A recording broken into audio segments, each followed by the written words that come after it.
This channel does not promote any violent, harmful, or illegal activities. All content provided by this channel is meant for an educational purpose only. আর এই মুহূর্তে নজর রাখতে হচ্ছে ভাঙড়ের দিকে। ভাঙড়ে ফের আইএসএফ তৃণমূল সংঘর্ষ, বোমাবাজির অভিযোগ, মাথা ফাটলো একজন উচ্চ মাধ্যমিক পরীক্ষার্থীর।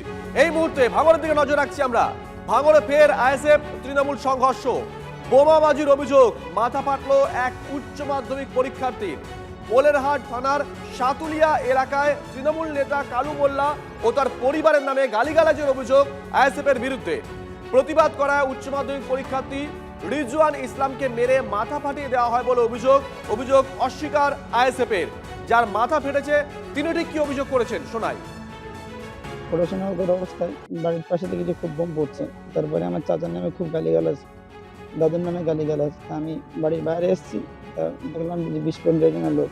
সে তারপরে ওখানে গিয়ে দেখলাম, ওখান থেকে টেনে নিয়ে এসে আমাকে আরো মারধর করেছে। ওখানে আমার বাবুকে খুব হামলা করার চেষ্টা করেছিল, ঘর বাড়ি ভাঙ করার চেষ্টা করেছিল, কিন্তু তারা প্রায় আইএসএফ থেকে এসছে এবং রাজনীতির সঙ্গে যুক্ত। আমি একজন মাদ্রাসা স্টুডেন্ট, আগামীতে আমার এইচএস পরীক্ষা আছে। এমত অবস্থায় আমি সামনে গিয়ে প্রতিরোধ করাতে আমাকে খুব মারধর করেছে। সত্যজিৎ আমাদের সঙ্গে রয়েছেন। সত্যজিৎ, যার মাথা ফেটেছে মানে যিনি আক্রান্ত, তার তো বক্তব্য শুনলাম, অভিযোগ শুনলাম।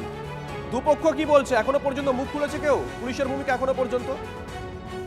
দেখো, যতটুকু আমরা জানতে পারছি যে এই পূর্ব সাতুলিয়াতে সেখানকার গত রাতের ঘটনা, এবং তুমি যেমনটা যে অভিযোগ করেছে তার বক্তব্য যেমন শুনলে, পাশাপাশি তৃণমূল কংগ্রেসও কিন্তু তারা অভিযোগ করছে যে আইএসএফ এর দুষ্কৃতীরা এসে হামলা চালায়।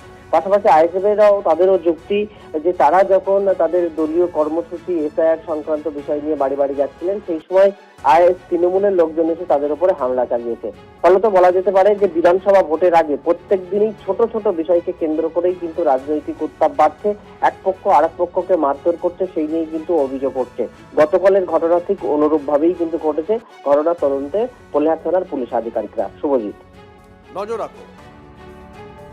বন্দুক নিয়ে ওর মাথায় মেরে ওর 4টে সেলাই হচ্ছে, আপনারা দেখেছেন কি? ওদের একটাই ওরা সন্ত্রাস করে এই ভাঙড়টাকে আবার ক্ষমতায় নিতে চাইছে।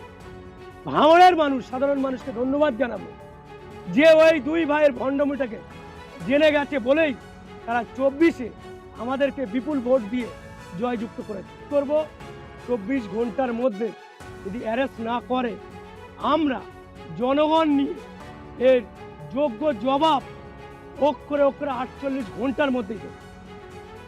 300-র অধিক এসআইআর থেকে বাদ পড়ে গেছে।